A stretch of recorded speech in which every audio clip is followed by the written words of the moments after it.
여러분, 하나님께서 저에게 주신 그 가장 큰 은혜 가운데 그 하나가 그 말씀입니다. 그 내가 너에게 그 말씀에 금을 준다. 그 말씀이 풀리면 다 풀릴 거다. 그렇게 말씀을 해주셨습니다. 저는 이제 이런 말씀을 받고 난 이후에 제가 목회자로서 저는 여러분들을 다 그 살리고 싶은 마음이 저의 간절한 소원입니다. 여러분의 삶에 문제가 있다면 다 풀리게 하고 싶은 것이 저의 마음입니다. 어떻게 하면 될까요? 말씀이다 이 말이죠. 말씀입니다. 여러분, 우리는 하나님 말씀을 붙들어야 합니다. 하나님 말씀은 우리의 힘입니다. 말씀은 우리의 인생을 흔들리지 않게 하는 힘이고 우리의 인생의 길을 만드는 힘입니다. 그래서 우리 교회는 여러분 하나님의 약속대로 그 말씀의 교회가 될 것입니다. 우리는 하나님의 말씀의 그 절대성을 믿어야 합니다. 성경을 하나님의 말씀이라고 하잖아요. 그러면 우리가 신앙이 성경을 하나님의 말씀으로 믿어야 합니다. 하나님의 말씀이라고 하는데도 하나님의 말씀으로 믿지를 않아요. 성경이 믿음을 그렇게 강조를 하잖아요. 그러면 제발 우리가 신앙이 믿어야 합니다. 믿음이라고 하잖아요. 믿음. 그런데 자꾸 믿음이 아닌 다른 걸 의존하죠. 감정을 의존하고 자기 경험을 의존하고 자기 판단을 의존하고 그러면 안 된다 이 말이죠. 이런 말씀대로 해야 합니다. 성경이 환경을 바라보지 말고 너희는 하나님을 바라보라고 하면 우리 신앙이 하나님만 바라봐야 합니다. 그런데 하나님을 바라보지를 않죠. 성경이 하나님의 뜻을 구하라고 하면 우리 신앙이 하나님의 뜻을 구해야 합니다. 그런데 하나님의 뜻을 구하지를 않잖아요. 자꾸 자기 뜻을 구하죠. 자기 원하는 대로 해달라고 합니다. 그리고 안 해주면 하나님이 기도를 안 들어주시네. 그리고는 기도의 확신을 잃고 믿음을 잃습니다. 이런 말씀대로 해야 됩니다. 하나님 말씀대로. 우리는 하나님의 말씀을 철석같이 믿어야 합니다. 마음을 다하고 뜻을 다하고 힘을 다하여 하나님의 말씀을 믿어야 합니다. 말씀대로 해야 합니다. 그러면 된다 이 말이죠. 노아는 하나님의 말씀을 절대적으로 믿고 순종을 했습니다. 방주를 만들라고 하면 만들었고 방주에 들어가라고 하면 들어갔고 방주에서 나오라고 하면 나왔습니다. 노아는 하나님의 말씀대로 했습니다. 우리도 그래야 된다 이 말이죠. 하나님 말씀대로 해야 됩니다. 우리는 지금 창세기 노아에 대한 이야기를 함께 나누고 있는데 이런 신앙은 방주가 필요합니다. 노아 때 그 방주 있죠. 그와 같은 방주가 필요합니다. 우리의 인생의 바람과 파도가 크게 일어나 우리 어찌할 수 없는 그런 상황이 되면 방주가 있어야 된다. 피할 방주, 방주로 피해야 합니다. 우리에게는 인생의 그 피난처가 필요합니다. 피난처가 있어야 되죠. 힘들 때 피할 수 있는 피난처가 있어야 합니다.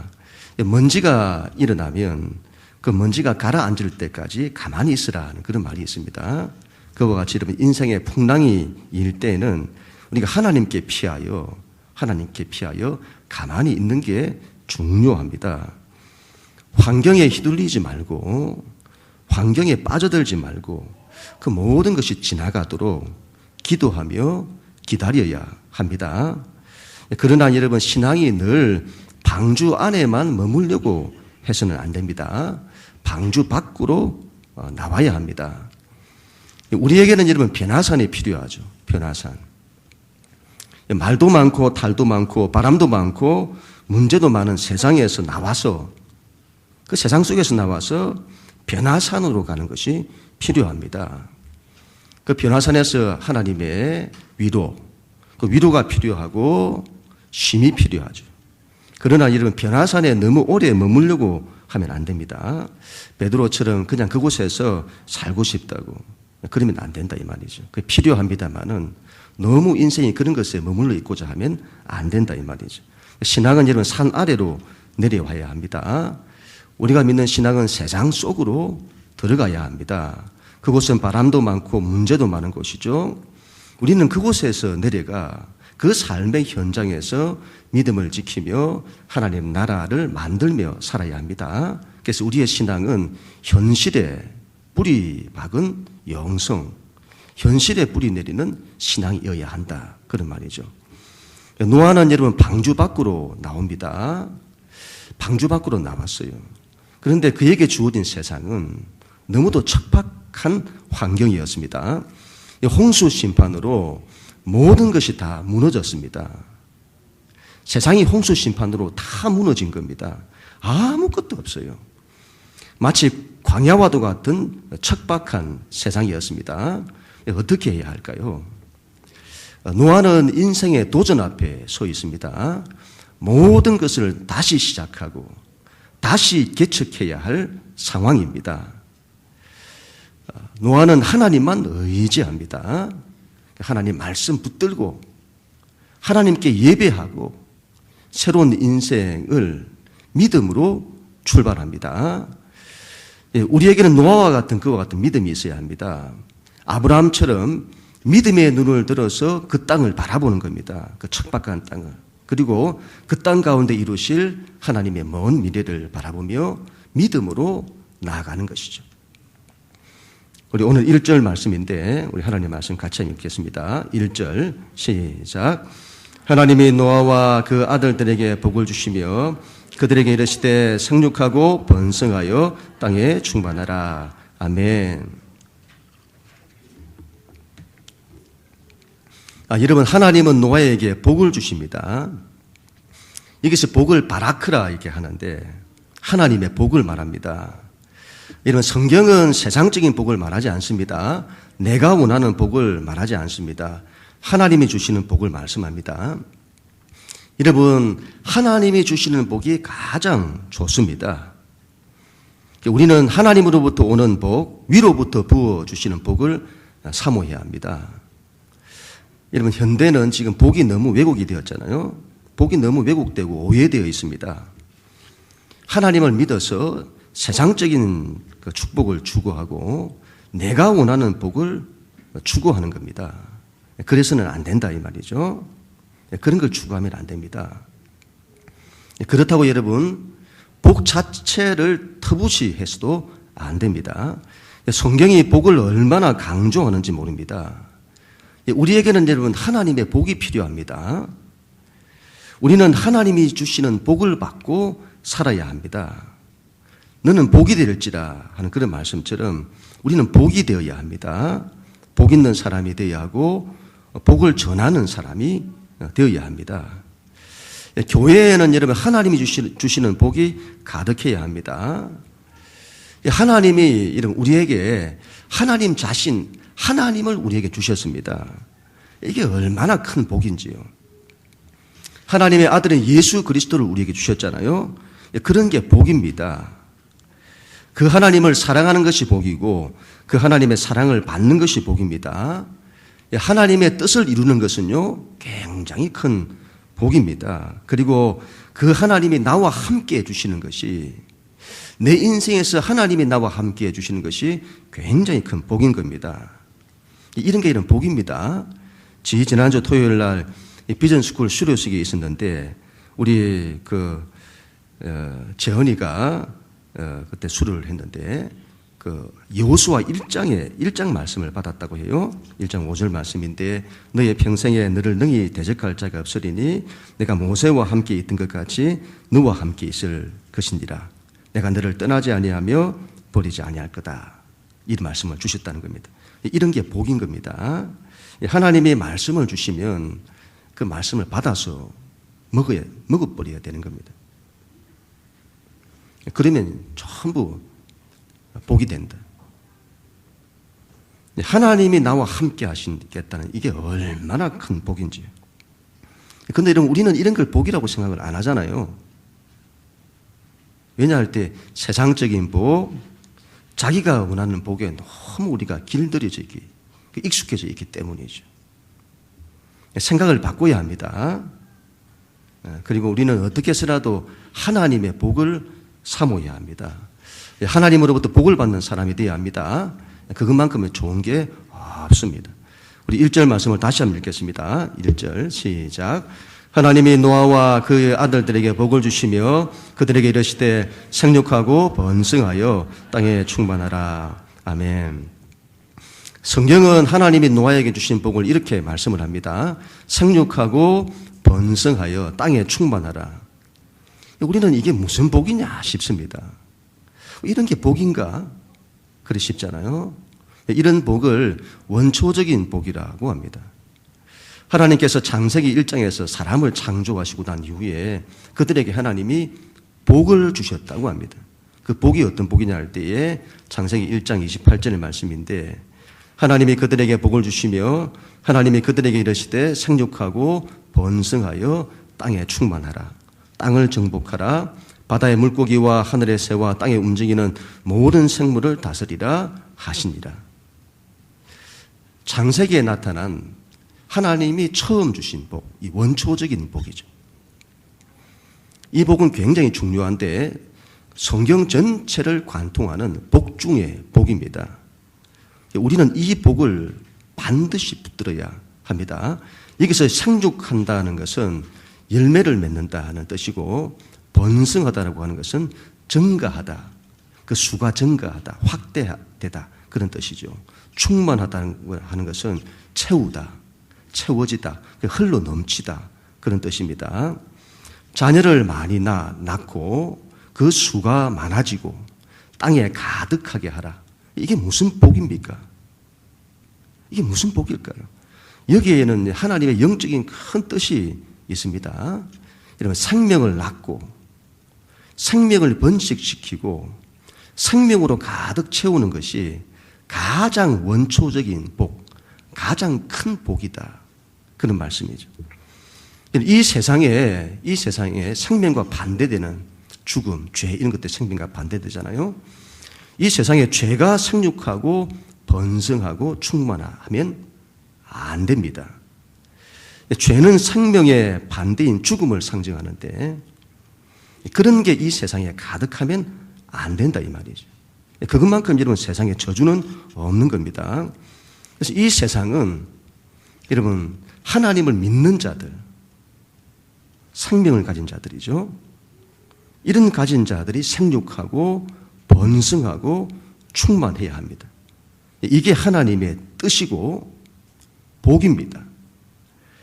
우리가 여러분 이걸 하나님의 이 말씀을 감당하면 그 사람은 복이 있습니다. 교회가 여러분 이걸 감당하면 복이 있습니다. 우리가 여러분 새생명 축제를 한 주 앞두고 있는데 성경은 생명을 낳고 생명이 늘어나게 하는 생명을 살리는 것이 얼마나 큰 축복인지를 말씀하는 겁니다. 이 원초적인 복이에요. 복 중의 복. 이걸 감당하면 복이 됩니다. 그래서 우리는 여러분 영적인 생명, 이 생명을 하나라도 더 낳으려고 해야 합니다. 더 낳고 더 낳고. 세상에 여러분 하나님을 믿는 사람들이 더 많아지게 해야 합니다. 그게 얼마나 큰 복인지 모른다. 그 말씀이죠. 생명을 살리는 것이 가장 큰 복입니다. 그래서 여러분 우리가 생명 살리는 이 일을 감당하면 하나님이 반드시 축복하십니다. 이건 틀림이 없습니다. 생명 살리는 사람이 되어야 된다 이 말이죠. 복 중에 복이다. 우리 2절 말씀인데 2절 말씀 같이 한번 읽습니다. 시작. 땅의 모든 짐승과 공중의 모든 새와 땅에 기는 모든 것과 바다의 모든 물고기가 너희를 두려워하며 너희를 무서워하리니 이것들은 너희의 손에 붙였음이니라. 없나요? 네. 창세기 이름이 그 1절 말씀에는 다스리고 정복하라는 이런 말씀이 있는데 오늘 말씀에는 노아 홍수 심판 이후에는 생육하고 번성하고 땅에 충만하라 이 말씀이 있는데 다스리고 정복하라는 그 말씀이 없습니다. 왜 이런 말씀이 없을까? 홍수 심판 이후에 세상이 얼마나 척박해졌는지를 알 수 있는 겁니다. 오늘 말씀에 비추어 보면 하나님이 처음 창조하신 세상에는 인간과 짐승의 동물의 관계는 평화의 관계였던 것으로 보입니다. 그래서 그때 사람은 짐승을 두려워하지 않았고 짐승도 사람을 두려워하지 않았다. 이걸 알 수가 있죠. 서로 공존하는 관계였습니다. 그런데 죄로 인해서 그 관계가 파괴가 되고 홍수 심판 이후에는 완전히 이제 세상이 그 이전과는 다른 세상이 되었음을 말씀하는 거죠. 이제 세상은 그 이전과 훨씬 더 다른 적자 생존의 전쟁터가 되었다는 것을 우리 가운데 말씀합니다. 인간과 동물의 관계는 평화의 관계가 아니고 이게 다 깨졌다 이 말이죠. 생존 경쟁의 관계 속에 들어갔다는 것을 말씀합니다. 그래서 싸움과 갈등이 일어나는 거죠. 그럼에도 불구하고 하나님께서는 사람에게 지배권을 주십니다.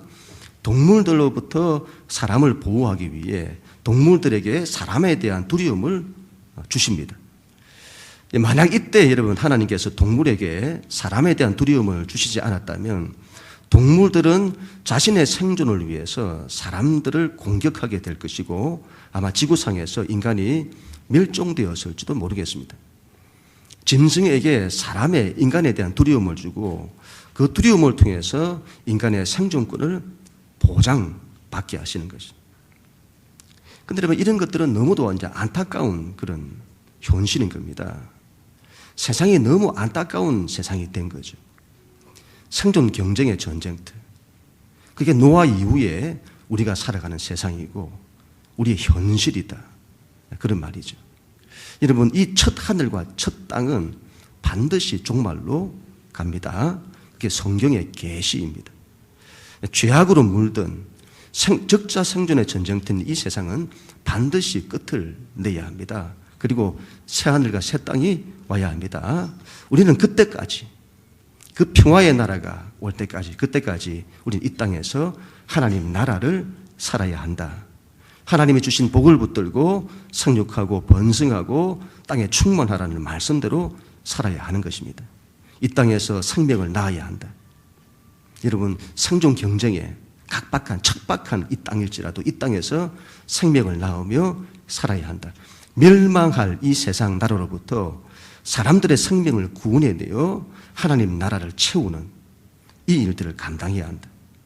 이런 일들을 이 척박한 세상에서 그렇게 산다는 것이 쉽지 않습니다. 여기에 우리의 신앙에 도전이 있는 겁니다. 오늘 하나님 말씀 3절 말씀인데 같이 읽습니다. 3절 시작. 모든 산생물은 너희의 먹을 것이 될지라 채소같이 내가 이것을 다 너희에게 주노라. 아멘.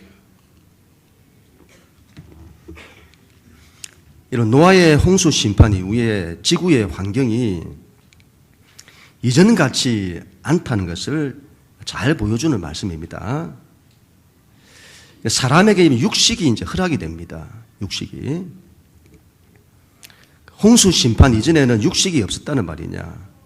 죄를 지은 인간이 육식을 했을 수도 있을 겁니다. 그러나 육식은 하나님의 뜻이 아니었던 거죠. 그래서 이전에는 채식으로 충분했다. 그런 말씀인 겁니다. 그러나 홍수 심판 이후에는 채식으로 이제 부족합니다. 자연 환경이 그만큼 어려워졌음을 말씀하는 거죠. 채소나 이런 나무의 열매의 어떤 영양분들이 이전만 못한 것일까요? 육식이 이러면 육식이 허락됩니다. 잘 보시면 육식이 좋아서 이게 좋아서 허락된 것이 아닙니다. 좋아서 허락된 것이 아니죠. 부득이하게 허락이 되었습니다. 너희의 생존을 위해 육식이 허락되지만 그건 부득불 허락된 거다. 그런 말씀이죠. 그래서 우리는 육식을 하죠. 육식을 하지만 너무 즐기면 안 될 듯 합니다. 생존을 위해서 허락이 되잖아요. 생존을 위해서 허락된다. 이 말씀은 여러분 생존, 살기 위해서 우리가 사는 게 중요한데 살기 위해서 그게 허락되는 겁니다. 여러분 우리는 그 살기 위해서 먹어야 합니다. 살기 위해서 먹어야 합니다. 생명을 위해서 먹어야 합니다. 먹기 위해서 살면 안 된다 이 말이죠.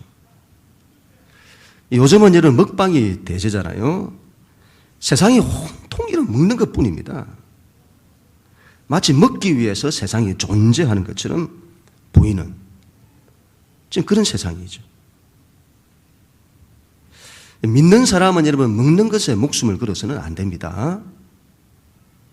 살기 위해서 먹어야 합니다.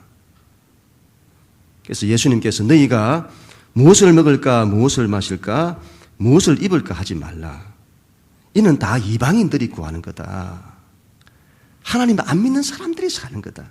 그들의 인생의 목적은 내가 무엇을 먹을까, 무엇을 마실까, 무엇을 입을까. 그런 거다 이 말이죠. 너희는 그래서는 안 된다. 너희는 먼저 그의 나라와 의를 구해라. 그리하면 이 모든 것을 너희에게 더하실 거다. 그런 말씀이죠. 우리는 여러분 먹고 마시고 입는 걸 위해서 인생을 살면 안 된다 이 말입니다. 그건 여러분 세상 사람들이 사는 방식입니다. 믿는 자는 생명을 위해서 살아야 합니다. 너무 잘 먹고 너무 잘 마시고 너무 잘 입으려고 하지 않아야 합니다. 여러분 살 정도로 먹으면 된다 이 말이죠. 살 정도로 입으면 됩니다. 살 정도의 집만 있으면 됩니다. 그리고 오로지 생명에 관심을 가져야 된다. 그런 말씀이죠. 우리 마지막으로 4절부터 6절까지 말씀인데 우리 하나님 말씀 같이 읽습니다. 시작. 그러나 고기를 그 생명되는 핏째 먹지 말 것이니라. 내가 반드시 너희의 피, 곧 너희의 생명의 피를 찾으리니 짐승이면 그 짐승에게서 사람이나 사람의 형제이면 그에게서 그의 생명을 찾으리라. 다른 사람의 피를 흘리면 그 사람의 피도 흘릴 것이니 이는 하나님이 자기 형상대로 사람을 지으셨음이니라. 아멘. 육식이 이러면 허락됩니다만 그러나 피째 먹지 말라 그렇게 하십니다. 왜 피를 먹지 못하게 하시냐? 생명이 피에 있기 때문이다. 그 말이죠. 그래서 여러분 짐승들이 여러분 짐승을 잡아먹듯이 여러분 피채 딱 먹잖아요. 그거 같이 먹어서는 안 된다 이 말이죠. 하나님은 우리에게 생명을 존중하게 하십니다. 모든 생명은 그 주권이 하나님께 있습니다. 우리는 자기 생명도 자기 것이 아니라 하나님의 것이라는 것을 인정해야 합니다. 그래서 자기 생명도 함부로 하면 안 됩니다. 비록 이러면 짐승의 피일망정 피를 흘리며 먹는 것은 사람의 생명까지 경시할 위험이 있습니다. 그래서 생명을 귀하게 여기도록 피채 먹지 못하게 하시는 거죠. 그리고 그 사람의 이러면 생명을 해친 자는 사람과 짐승을 막론하고 그 피에 대한 책임을 묻겠다고 하십니다. 찾으리라 이렇게 말씀하세요. 찾는다는 이 말씀은 반드시 추적해서 갚으신다는 뜻입니다. 이런 여러분 말씀을 하시는 것은 앞으로 이 인류가 살아가야 될 그 세상이 그 안타까운 현실이란 걸 말하죠. 앞으로의 세상이 사람이 사람에게 그 폭력성을 행사하는 생명을 존중하지 않는 죄를 가진 인간이 사람에게 이르면 그 폭력성을 행사하는 세상을 이르면 죄를 가진 사람이 세상을 그렇게 만들 것을 염려하신 말씀인 겁니다. 사람의 생명을 함부로 하지 못하도록 살인을 금하시는 겁니다. 이는 왜 특별히 살인이냐? 죄의 가장 큰 특징은 폭력성입니다. 성적인 타락이고 이 폭력성. 사람은 여러분 사람을 사랑하고 존중하고 위해야 하는데 죄는 사람에게 폭력을 행하게 되어져요. 사람을 죽입니다.